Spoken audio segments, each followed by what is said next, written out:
మార్గము యేసు మార్గము పరమ మార్గము ఇది జీవ మార్గము దైవ మార్గము యేసు మార్గము ఆత్మ మార్గము పవిత్ర మార్గము యేసే మార్గము యేసే సత్యము యేసే జీవము యేసే సర్వము దైవ మార్గము. నూతన సంవత్సరంలో ప్రవేశపెట్టిన దేవాది దేవుడైన ప్రభువైన యేసుక్రీస్తుకి నా వందనములు. ఎంతో సమయం ఇచ్చి గత 3.5 సంవత్సరాల పైగా ఈ వాక్యం వింటున్న మిమ్మల్ని మీ కుటుంబ సభ్యుల్ని దేవాది దేవుడు బహుగా దీవించి వర్ధలు చేయనుగాక.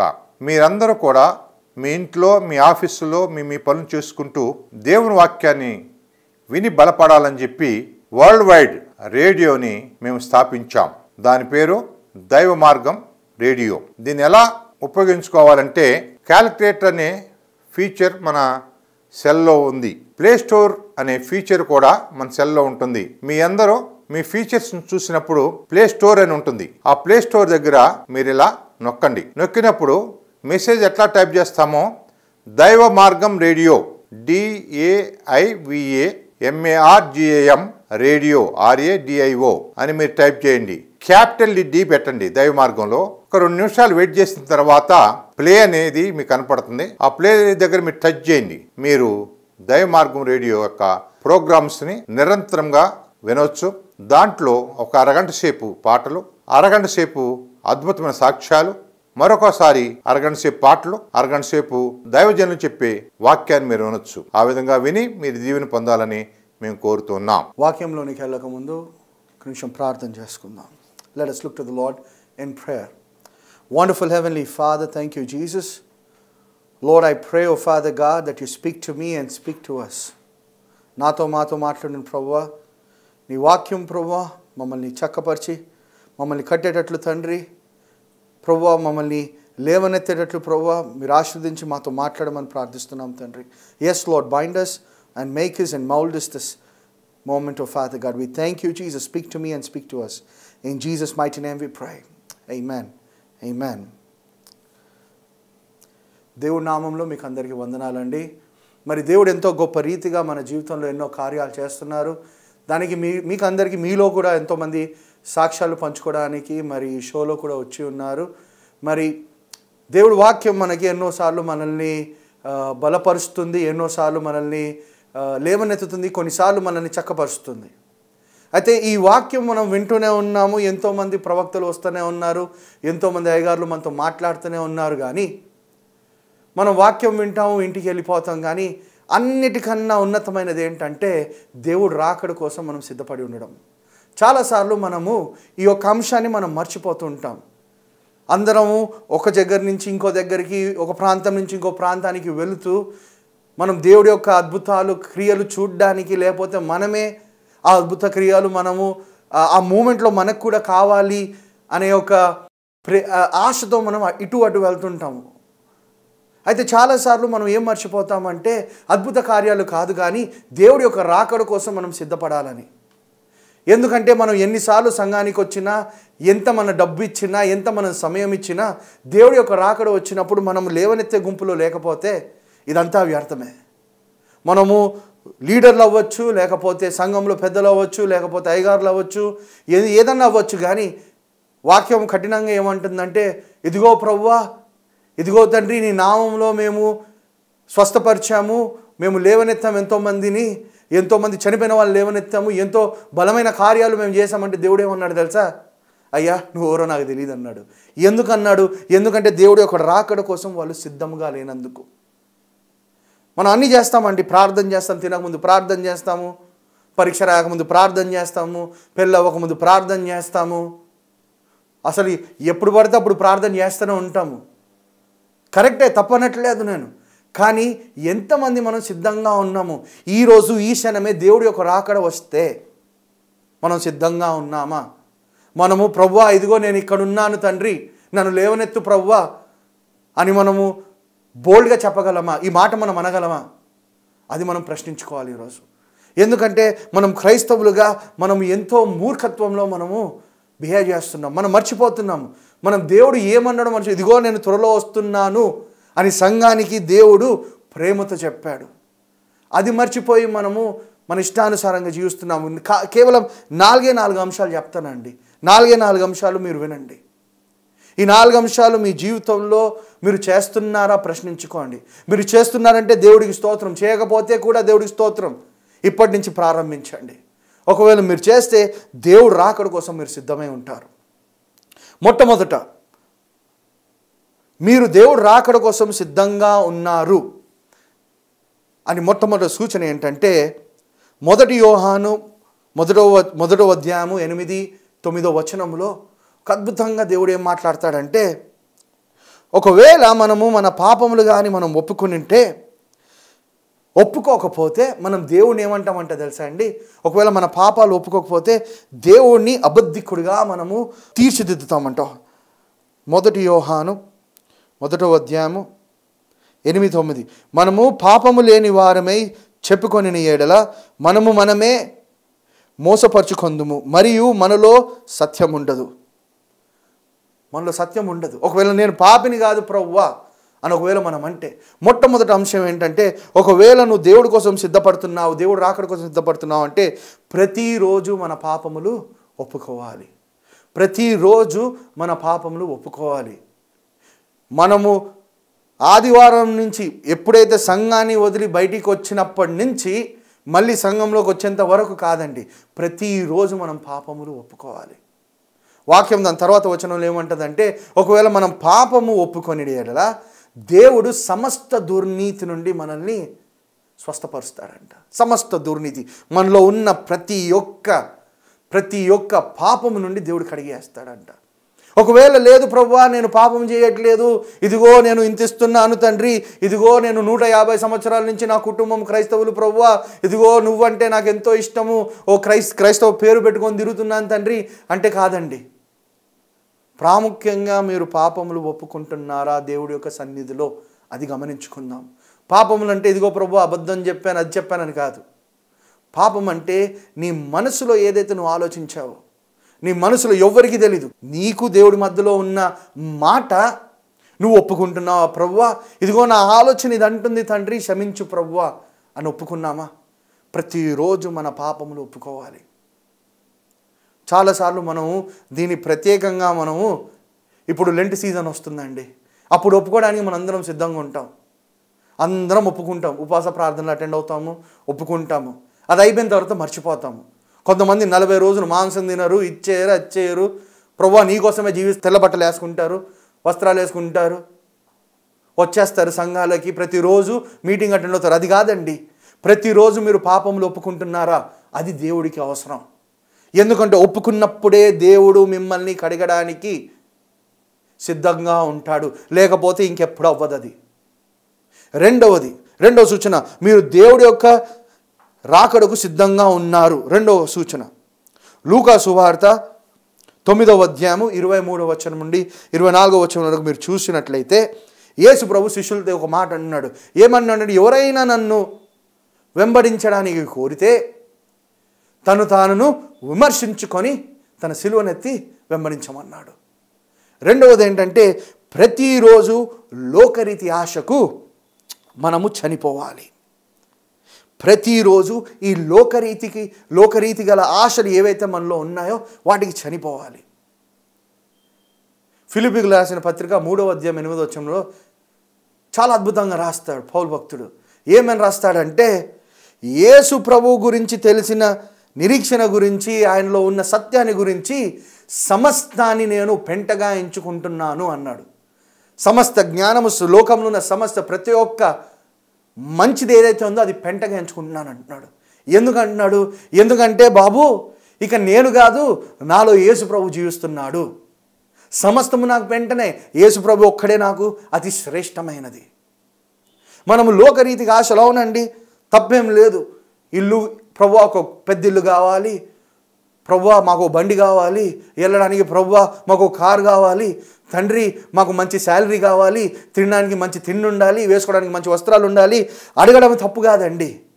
కానీ దాని గురించే అడగడం తప్పండి. వాక్యం ఏమంటుంది?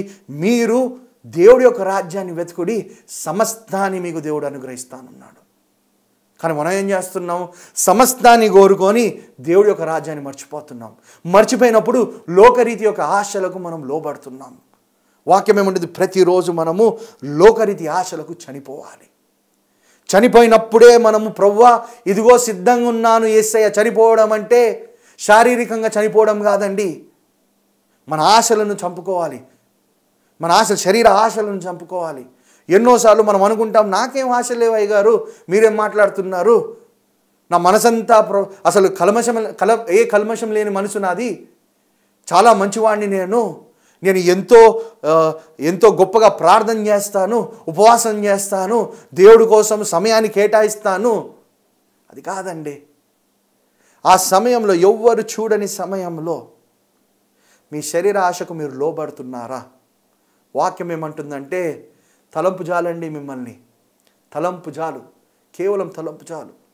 మరి అటువంటి తలంపు నుంచి మనం బయటకు వస్తున్నామా, లొంగిపోతున్నామా? జాగ్రత్త పడండి. దేవుడి యొక్క రాకడ త్వరలో ఉంది. మనం సిద్ధంగా ఉన్నామా లేదా అనే అంశాన్ని మనం జ్ఞాపకం చేసుకుంటున్నాం.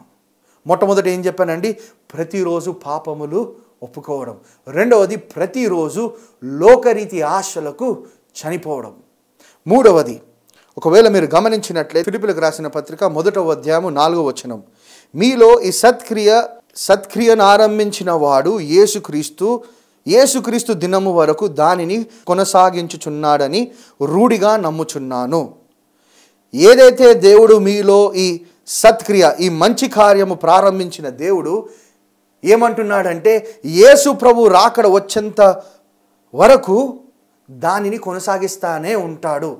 దాని అర్థం ఏంటంటే, బాబు ఈరోజు ఒకవేళ నీకు ఒక ఘోరమైన పరిస్థితి వస్తే బాధపడకు, ఎందుకంటే నీలో దేవుడు ఒక మంచి సత్క్రియ ప్రారంభించాడు. ఆ ప్రారంభించిన దేవుడు నిన్ను మధ్యలో వదిలేసి వెళ్ళిపోడు. లోకరీతిగా ఉన్న మనుషులందరూ ఏం చేస్తారండి? ఇదిగో ఖచ్చితంగా నేను ఇస్తాను, ఏదో రకంగా నేను సహాయం చేస్తాను, ఆర్థిక ఇబ్బందా నా దగ్గర రండి, నేను ఇస్తాను, ఎంతో కొద్దిగా ఇస్తాను అని అంటారు. మనం ఫోన్ చేస్తాము, వాళ్ళు రమ్మంటారు, మనం వెళ్తాము, వాళ్ళ ఇంట్లో ఉండరు. ఒక ఇంటి నుంచి ఇంకో ఇంటికి, ఒకటి కాలు నుంచి ఇంకో కాలు, ఒక చెయ్యి నుంచి ఇంకో చెయ్యి, ఏదో ఒక రకంగా మనం దాని నుంచి బయటపడడానికి ప్రయత్నిస్తుంటాం. అనారోగ్యత నుంచి బయటపడడానికి ప్రయత్నిస్తుంటాం. ఈ డాక్టర్ కాకపోతే ఆ డాక్టరు, ఈ వైద్యం కాకపోతే ఆ వైద్యము, హోమియోపతి, ఆలోపతి, ఇక లోకంలో ఏం లేదు, చెట్ల మందు అన్నీ ఉపయోగిస్తామండి. కానీ ఒక్కటి మర్చిపోతున్నాం, ఏంటంటే మనలో దేవుడు సత్క్రియ ప్రారంభించాడు. ఆయన యొక్క ప్రేమను మనలో ఉంచాడు. ఆయన యొక్క ప్రేమ ద్వారా మనల్ని ఒకగానొకప్పుడు అన్యులుగా ఉన్నప్పుడు మనల్ని ప్రేమించి మనల్ని ఆయన కుమారులుగా మనం మార్చాడు, కుమార్తెలుగా ఆయన మార్చాడు. ఆ సత్క్రియ మొదలుపెట్టిన దేవుడు యేసుక్రీస్తు వచ్చేంత వరకు దానిని కొనసాగిస్తాడు. అది నేను రూఢిగా నమ్ముతున్నాను అన్నాడు. ఇంకొక ఏం డౌట్ లేదు నాకు, ఖచ్చితంగా దేవుడు నా జీవితంలో ఈ పని చేస్తాడు అని రూఢిగా నమ్ముతున్నాను. ఎందుకంటే ఆయన నన్ను రక్షించినప్పుడు ఆయన నన్ను చూసుకోవడానికి కూడా ఆయన తగినవాడు. అయితే మూడో అంశం ఏంటంటే ప్రతిరోజు నిరీక్షణతో జీవించడము. మొట్టమొదటి ఏం నేర్చుకున్నాము? ప్రతిరోజు మన పాపములు ఒప్పుకోవడము. రెండవది ప్రతిరోజు లోకరీతి ఆశలకు మనం చనిపోవడము. మూడవది ప్రతిరోజు నిరీక్షణతో జీవించడం. ఈ నిరీక్షణనే మన నుంచి దొంగలించడానికి అపవాది ప్రయత్నిస్తుంటాడు. ఎందుకంటే ఈ నిరీక్షణ లేకపోతేనే మనం ఆత్మహత్యకు, లేకపోతే పారిపోవడానికి, లేకపోతే దేవుణ్ణి నమ్మకుండా ఉండడానికి మనల్ని దారి చేస్తుందండి. నిరీక్షణ లేకపోతేనే మనము అటువంటి వాటికి మనము లోబడతాం. ఎంతోమంది, ఎన్నో కుటుంబాలు నాశనం అవుతున్నాయి నిరీక్షణ లేకుండా. ఇదిగో నా కుటుంబం యొక్క పరిస్థితి ఇంతే, ఇక్కడి నుంచి నేను ఇంకా మారను. కానీ వాక్యం ఏం చెప్తుంది? నీ కుటుంబంలో దేవుడు ఒక అద్భుత క్రియ మొదలుపెట్టాడు. ఒక మంచి క్రియ, సత్క్రియ మొదలుపెట్టిన దేవుడు నిన్ను మధ్యలో వదలనండి. ఇజ్రాయెల్ని ఎప్పుడైతే ఐగుప్తు నుంచి బయటికి తీసుకొని వచ్చాడో, కానాను దేశము చేరేంత వరకు ఆయన ఖచ్చితంగా వాళ్ళ దగ్గర నించొని, ముందు ఒక మేఘము, పొద్దున రాత్రి ఆయన యొక్క అగ్ని కాపాడుతూనే ఉంది ప్రతిరోజు. ఎందుకంటే సత్క్రియ మొదలుపెట్టిన దేవుడు ఎప్పుడు వెనకబోడు. మనం మర్చిపోతున్నాము. ఎప్పుడైతే అది మర్చిపోతామో, ఆయన వచ్చినప్పుడు ప్రభువా ఇదిగో తండ్రి నా పరిస్థితి ఇలా ఉంది, అందుకోసం ప్రభువా నేను విశ్వాసంలో కొనసాగించలేకపోయాను అంటే దేవుడు ఏమంటాడు తెలుసా? ఒరే నువ్వు వెర్రివాడా, నువ్వు వాక్యంలో చదవలేదా? ఫిలిప్పీయులకు రాసిన పత్రిక 1వ అధ్యాయం 4వ వచనంలో నేను చెప్పలేదా? మీకోసం నేను ఒక సత్క్రియ మొదలు పెట్టాను, నేను ఖచ్చితంగా దాన్ని ప్రారంభించిన దేవుడు అంత్యం వరకు నేను దాన్ని కొనసాగిస్తానని. మర్చిపోతున్నాం. జాగ్రత్త పడండి. ఎందుకంటే వాక్యము మనకి కఠినంగా చెప్తుంది. ఆయన రాకడ కోసమే మనం సిద్ధపడాలి. అవును, ఖచ్చితంగా అద్భుత కార్యాలు మన జీవితంలో జరుగుతాయి. అద్భుత కార్యాల కోసం దేవుడు మనం సృష్టించలేదండి. ఆయన రాకడ కోసం సిద్ధపడడానికి మనల్ని ఈ లోకంలో ఎన్నుకున్నాడు. అద్భుత కార్యాలు జరుగుతూనే ఉంటాయి. మర్చిపోకండి. మనం చాలాసార్లు ఆ అంశాన్ని మర్చిపోతుంటాం. దేవుడు రాకడ కోసం సిద్ధపడకుండా మిగతావన్నీ చూస్తుంటాం. 4వది చివరిగా ఆఖరిగా 1 యోహాను 2వ అధ్యాయము 27వ వచనము. అయితే ఆయన వలన మీరు పొందిన అభిషేకము మీలో నిలుచును. హల్లెలూయా. ఆయన వల్ల మనం ఒక అభిషేకం పొంది ఉన్నామండి. ఆ అభిషేకము మనల్ని ఇక్కడ వాక్యంలో ఏమంటుందంటే మీకు బోధిస్తూనే ఉంటుందంట. ఆ అభిషేకము మీకు నేర్పిస్తూనే ఉంటుంది. అయితే మనం 4వ అంశం ఏంటంటే, మొట్టమొదటి ఏం చూసామండి, మనము ప్రతిరోజు మన పాపంలో ఒప్పుకోవాలి. 2వది ప్రతిరోజు లోకరీతి ఆశలకు మనం మరణించాలి. 3వది ప్రతిరోజు నిరీక్షణతో జీవించాలి. చివరిగా 4వది ప్రతిరోజు నూతన అభిషేకముతో నింపబడాలి. ఈ అభిషేకము ప్రతిరోజు మనకు అవసరం అండి. మనం జనరల్లీ మనం ఏమనుకుంటామంటే అయ్యగారు అభిషక్తుడు అని అనుకుంటాము. అయితే అభిషక్తుడు అని ఎప్పుడు అంటామంటే ఆ పనికి ఆయనని సిద్ధంగా చేశాడు దేవుడు, అందుకోసం ఆయనను అభిషేకించాడు. ఆ కాలంలో రాజులని ఈయన రాజు అని చెప్పకముందు అభిషేకించిన తరువాత ఫలాను వ్యక్తి రాజు అని చెప్తారు. సౌలు రాజు అవ్వకముందు అభిషేకం పొందాడు. దావీదు రాజు అవ్వకముందు అభిషేకం పొందాడు. అభిషేకం ఎందుకంటే ఆ యొక్క వృత్తి ఆ యొక్క క్రియ చేయడానికి వాళ్ళ బలం సరిపోదు. ఈ అభిషేకము నీకు జ్ఞానం ఇస్తుంది. ఈ అభిషేకము ఇప్పుడు ఎలా అంటే మన ఆఫర్ లెటర్ వస్తుంది కదండి. మనం ఏదైనా కంపెనీకి వెళ్ళినప్పుడు ఆఫర్ లెటర్ ఇస్తారు. ఈ ఆఫర్ లెటర్ చూపిస్తేనే ఏ రోజైతే కంపెనీ జాయిన్ అవుతారో లోపలికి రానిస్తారు, లేకపోతే రానివ్వరు. ఈ అభిషేకం కూడా దేవుడి యొక్క కార్యము. దేవుడి కోసం మనం జీవించాలంటే ఈ అభిషేకం లేకుండా మనం జీవించలేము. పరిశుద్ధాత్మ యొక్క అభిషేకం లేకుండా మనం జీవించలేమండి. దేవుడి కోసం ఎంతో గొప్ప కార్యాలు మీరు చేస్తున్నారేమో, స్వశక్తితో మీరు చేస్తే దానివల్ల ఏమవ్వదండి. కొంతకాలం వరకు కొనసాగిస్తామేమో, దాని తర్వాత మన ఉన్న బలం అంతా పోతుంది. ప్రభువా ఇంకా నేను కొనసాగించలేను, నాకు బాధేస్తుంది, నేను చేయలేను, నా దేవుడు ఎక్కడా అని ఎన్నోసార్లు ప్రశ్నించారేమో. స్వశక్తితో మీరు చేస్తున్నారు. నా దేవుడు నాకు కనిపించలేదా, నాతో మాట్లాడట్లేదా అనుకున్నారేమో. మీలో ఉన్న శక్తి ద్వారా మీరు పనిచేస్తున్నారు. కానీ దేవుడి యొక్క అభిషేకం ఎప్పుడైతే మీపై నిలుస్తుందో, దేవుడి యొక్క అభిషేకం ఎప్పుడైతే మీపై ఉంటుందో, వాక్యం ఏమంటుందంటే మీకు బోధిస్తానే ఉంటుంది. ప్రతి క్షణం మీకు చెప్తానే ఉంటుంది. ఏం మాట్లాడాలి, ఏం చేయాలి, ఏం ఆలోచించాలి, పరిశుద్ధాత్మ మీకు చెప్తానే ఉంటుంది. మర్చిపోతున్నాం మనం. పరిశుద్ధాత్మ నాకు అవసరం లేదు, ఆ యొక్క అభిషేకం నాకు అవసరమే లేదు, నేను జీవించగలను అని అనుకుంటున్నారేమో. ఆయన ఇచ్చింది పరిశుద్ధాత్మ మనకి బోధించడానికే, మనకి చెప్పడానికి, మనల్ని సరిదిద్దడానికి, మనల్ని కట్టడానికి, మన బాధలలో మనల్ని ఓదారించడానికి, మనం లేవనెత్తడానికి. మనం కింద పడినప్పుడు సాతాను వచ్చి మాట్లాడతాడు, ఇంకా ఏం ప్రయోజనం లేదు, పోయి చనిపోవడమే బెటర్, ఎందుకంటే యేసు ప్రభు నేను చూడడని. అదే మాట అన్నది యూదా ఇస్కరియోతుతో. అందుకోసం ఆయన రాలేకపోయాడండి, వెళ్ళి ఊరేసుకొని చనిపోయాడు. అదే మాట పేతురుతో అన్నదేమో, నాకు తెలీదు, వాక్యం లేదు, ఎక్కడ రాసలేదు, కానీ పేతురుతో అన్నదేమో. ఇంకా పేతురు యూదా ఇస్కరియోతు వల్ల నీకు వాడికి ఏం పెద్ద ఇది లేదు, వ్యత్యాసం లేదు, ఇద్దరు సేమే. ఆయన దేవుడిని నమ్మేశాడు, నువ్వు దేవుడిని కాదన్నావు, పెద్ద ఏం లేదు అన్నదేమో. నాకు తెలీదు, వాక్యంలో అయితే లేదు, కానీ నేను ఆలోచిస్తున్నాను అన్నదేమో బహుశా. అందుకోసం పేతురు ఏడ్చాడేమో, ప్రభువా క్షమించు అని, ప్రభువా క్షమించు అని. అందుకోసం ఏడ్చాడేమో, ప్రభువా ఇంకొకసారి అవకాశం ఈ ప్రభువా, నీకోసం ఖచ్చితంగా ఈసారి చనిపోయి చూపిస్తాను నేనని. పేతురు తెలుసా అండి, ఆయన చంపేటప్పుడు అన్నారంట, పేతురుని కూడా సిలువేసి చంపండి, ఆయన యొక్క అయ్యగారు ఎలా అయితే చనిపోయారో యేసు ప్రభు అలానే చంపండి అంటే పేతురు ఏమన్నాడు తెలుసా?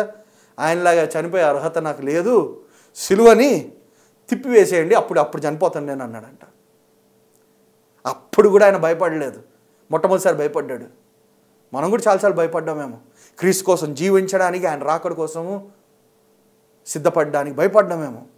భయపడకండి. అయితే మీరు అంటున్నారేమో, అయ్యగారు మరి నేను ప్రతిరోజు పాపంలో ఒప్పుకుంటే, ప్రతిరోజు నేను లోకరీతి ఆశలకు చనిపోతే, మరి ప్రతిరోజు నేను నిరీక్షణతో నేను బ్రతుకుతే, ఇంకా ప్రతిరోజు నూతన అభిషేకంతో నేను నింపబడితే ఏం ప్రయోజనం అయ్యగారు? ఎందుకంటే ఇవన్నీ చేస్తుంటే నా జీవితంలో ఏదో ఒకటి అవ్వాలి కదా అని. మీరు ఎప్పుడైతే ప్రతిరోజు మీరు పాపములు ఒప్పుకున్నప్పుడు ప్రతిరోజు దేవుడి యొక్క అంగీకారాన్ని మీరు పొందుకుంటారు. ఎప్పుడైతే ప్రభువా ఇదిగో నేను పాపిని అని అంటారో దేవుడు మిమ్మల్ని అంగీకరిస్తాడు. మనం చాలాసార్లు వింటాము, మనం అంటాము మీరు దేవుడిని అంగీకరించడానికి మీరు సిద్ధంగా ఉన్నారా అని ప్రశ్నిస్తారు చాలామంది. కానీ ఎప్పుడు ఆలోచించాము, ఎందుకంటే దేవుడికి మనము మన జీవితము ఒక అర్పణగా ఇవ్వాలి అని అంటారు. వాక్యములు ఉన్నది, సజీవ యాగముగా మిమ్మల్ని మీరు మీ దేహాలను దేవుడికి అర్పించండి అని. దేవుడు అర్పణ ఎప్పుడు తీసుకుంటాడంటే ఎప్పుడైతే మన పాపములు మనం ఒప్పుకుంటామో ప్రతిరోజు. దేవుడు మిమ్మల్ని నా పిల్లలు, నా కుటుంబము అని అంగీకరిస్తాడు. ఇంకేం కావాలండి మీ జీవితంలో? దేవుడే మిమ్మల్ని అంగీకరిస్తే ఇంకేం తృణీకరిస్తుందండి మిమ్మల్ని చెప్పండి? ఇంకా అపవాది ఏం చేయగలడు చెప్పండి? యేసుప్రభు అంటాడు, వీడు నా కుమారుడు, నేను అంగీకరించాను, నువ్వెవడు అడ్డంగా నించోడానికి అంటాడు దేవుడు. జాగ్రత్త పడండి. ఒకవేళ మీరు పాపంలో ఒప్పుకోకపోతే దేవుడి యొక్క అంగీకారాన్ని ఎప్పుడు పొందుకోలేరు. మీరు దేవుని అంగీకరిస్తారేమో, కానీ దేవుడు ఎప్పుడు మిమ్మల్ని అంగీకరించలేడు. ఎందుకంటే మీరు పాపములు ఒప్పుకోవడానికి సిద్ధంగా లేరు. రెండవది, అయ్యగారు ఏమవుతుంది నేను ప్రతిరోజు ఈ లోకరీతి ఆశలకు నేను చనిపోతే ఏమవుతుంది అనుకుంటున్నారేమో. మీరు ఎప్పుడైతే లోకరీతి ఆశలకు చనిపోతారో యేసు ప్రభులో మీరు జీవించడం మొదలు పెడతారు. ఏ అంశమైతే మీ జీవితంలో చనిపోయే స్థాయి వరకు వచ్చిందో అదే అంశము దేవుడు దాన్ని నిలబెడతాడు, తిరిగి లేబెడతాడు. యేసు ప్రభు లాజరస్ని ఎలా అయితే లాజరస్ బయటికి రా అని ఒక మాటతో లేవనెత్తాడో అలా మీ జీవితాన్ని మారుస్తాడు. ఏ అంశమైతే ప్రభువా ఇంకొక దిక్కు లేదు తండ్రి మాకు అని మీరు అనుకుంటున్నారో అదే అంశాన్ని దేవుడు తీర్చిదిద్దుతాడు, గొప్ప రీతిగా మీ జీవితంలో కార్యం చేస్తాడు. కానీ ఎప్పుడైతే ప్రభువా ఇదిగో లోకరీతి ఆశలకు నేను చనిపోలేను అని అంటారో మీరు ఎప్పుడు కూడా యేసు ప్రభులో జీవించలేరు. ఎప్పుడు కూడా ఆయనలో మీరు బ్రతకలేరు. ఆయన యొక్క పరిశుద్ధాత్మ యొక్క పవర్లో మీరు ఎప్పుడు బ్రతకలేరు. జాగ్రత్త పడండి. మరి అయ్యగారు మరి నేను నిరీక్షణతో ప్రతిరోజు నేను జీవిస్తే నా పరిస్థితి ఏంటి? నిరీక్షణ సరిపోతుందా అని మీరు ఎప్పుడైతే నిరీక్షణలో జీవిస్తారో ఒకటి గుర్తుపెట్టుకోండి. ఎప్పుడైతే అతి కష్టమైన పరిస్థితిలో నిరీక్షణతో మీరు ఉంటారో దేవుడు ఏం చేస్తాడు తెలుసా? మీ ప్రతి ఒక్క కన్నీరును ఆనంద బాష్పాలుగా మారుస్తాడు. ప్రతి ఒక్క కన్నీరుని మార్చేస్తాడు దేవుడు. ఆ సమయంలో దేవుడు మీకు నూతనంగా బలమిస్తాడు. మరి అయ్యగారు ప్రతిరోజు నేను అభిషేకంతో జీవిస్తే నా పరిస్థితి ఏంటి అని, నూతన అభిషేకంతో నేను చెప్తున్నాను, ఎప్పుడైతే నూతన అభిషేకం మీకు వస్తుందో నూతన విజయాలు మీరు చూస్తుంటారు, జయ జీవితంలో మీరు బ్రతుకుతారు. లేకపోతే అదే ప్రతిసారి ప్రభువా నేను ఎందుకు తండ్రి ఇలా ఫెయిలియర్గా ఉన్నాను అని అనుకుంటున్నారేమో. నూతన అభిషేకం కోసం అడగండి, దేవుడు ఒక జ్ఞానం గురించి అడగండి, నూతన జయాన్ని మీరు చూస్తారు. యెహోషువ ఎలా అయితే చూశాడో, యెరికో గోడలు ఎప్పుడైతే కింద పడ్డాయో ఆయన జీవితంలో ఎప్పుడు చూడలేదండి అట్లాంటి యుద్ధం. ఆయన జీవితంలో ఎప్పుడు ఆయన అలా ఆలోచించలేదు. దేవుడు నేర్పించాడు నూతనంగా, మీకు నేర్పిస్తాడు నూతనంగా. ఎప్పుడైతే ఆయన పరిశుద్ధాత్మను మీపై కుమ్మరించమని మీరు అడుగుతారో, అభిషేకించమని మీరు అడుగుతారో నూతన జయాన్ని మీకు అనుగ్రహిస్తాడు. అందరం ప్రార్థన చేసుకుందాం. Let us pray. Praise you, Father God. Praise you, Lord, Heavenly Father. Thank you, Jesus, for teaching us today that a fresh confession, oh Father God, leads to acceptance. That death to self, oh Master God, brings life into Christ, oh Master God. That, Lord, in the times of crisis, hope, oh Master God, will turn every tear to joy, oh Father God. That, oh Lord, Heavenly Father, a fresh anointing leads, oh Master God, to a fresh victories, oh Lord. Heavenly Father, thank you for teaching us this day. That, oh Father God, Lord, as we prepare ourselves for your soon coming, oh Lord, not only are we prepared, but also we are experiencing, oh Father God, your goodness every moment. That, oh Father God, we are experiencing your acceptance every moment. That we are experiencing the power of your strength, oh Lord, when we live for you every moment. That we are experiencing, oh Master God, Lord, joy in every suffering. That we are experiencing, oh Father God, new victories, oh Master God, in the face of the adversity, oh Lord. We thank you, Jesus. Let every heart that has heard this word be blessed beyond measure. Let every need of every house be met. Probably they do not have, oh Father God, Lord, what they have seeking for a very long time. But Lord, give to them, oh Lord. I pray that, oh Lord, Heavenly Father, that they be blessed beyond measure. We thank you once again, oh Lord. Bless this word. Let it reap plentiful blessings in every heart that has heard. In Jesus' mighty name I pray. Amen. నూతన సంవత్సరంలో ప్రవేశపెట్టిన దేవాది దేవుడైన ప్రభువైన యేసుక్రీస్తుకి నా వందనములు. ఎంతో సమయం ఇచ్చి గత 3.5 సంవత్సరాల పైగా ఈ వాక్యం వింటున్న మిమ్మల్ని మీ కుటుంబ సభ్యుల్ని దేవాది దేవుడు బహుగా దీవించి వర్ధిల్లు చేయునుగాక. మీరందరూ కూడా మీ ఇంట్లో, మీ ఆఫీసులో మీ పనులు చేసుకుంటూ దేవుని వాక్యాన్ని విని బలపడాలని చెప్పి వరల్డ్ వైడ్ రేడియోని మేము స్థాపించాం. దాని పేరు దైవ మార్గం రేడియో. దీన్ని ఎలా ఉపయోగించుకోవాలంటే క్యాలిక్యులేటర్ అనే ఫీచర్ మన సెల్లో ఉంది. ప్లే స్టోర్ అనే ఫీచర్ కూడా మన సెల్లో ఉంటుంది. మీ అందరూ మీ ఫీచర్స్ చూసినప్పుడు ప్లే స్టోర్ అని ఉంటుంది. ఆ ప్లే స్టోర్ దగ్గర మీరు ఇలా నొక్కండి. నొక్కినప్పుడు మెసేజ్ ఎట్లా టైప్ చేస్తామో దైవ మార్గం రేడియో DAIVAMARGAM రేడియో RADIO అని మీరు టైప్ చేయండి. క్యాపిటల్ D పెట్టండి దైవ మార్గంలో. ఒక 2 నిమిషాలు వెయిట్ చేసిన తర్వాత ప్లే అనేది మీకు కనపడుతుంది. ఆ ప్లే దగ్గర మీరు టచ్ చేయండి. మీరు దైవ మార్గం రేడియో యొక్క ప్రోగ్రామ్స్ని నిరంతరంగా వినవచ్చు. దాంట్లో ఒక అరగంట సేపు పాటలు, అరగంట సేపు అద్భుతమైన సాక్ష్యాలు, మరొకసారి అరగంట సేపు పాటలు, అరగంట సేపు దైవజనులు చెప్పే వాక్యాన్ని మీరు వినొచ్చు. ఆ విధంగా విని మీరు దీవెన పొందాలని మేము కోరుతున్నాం. మా అడ్రస్ దైవ మార్గం, professor AMK Prasad, C102 Ravindranagar colony, Habsiguda post, Hyderabad, Telangana 5,07,000.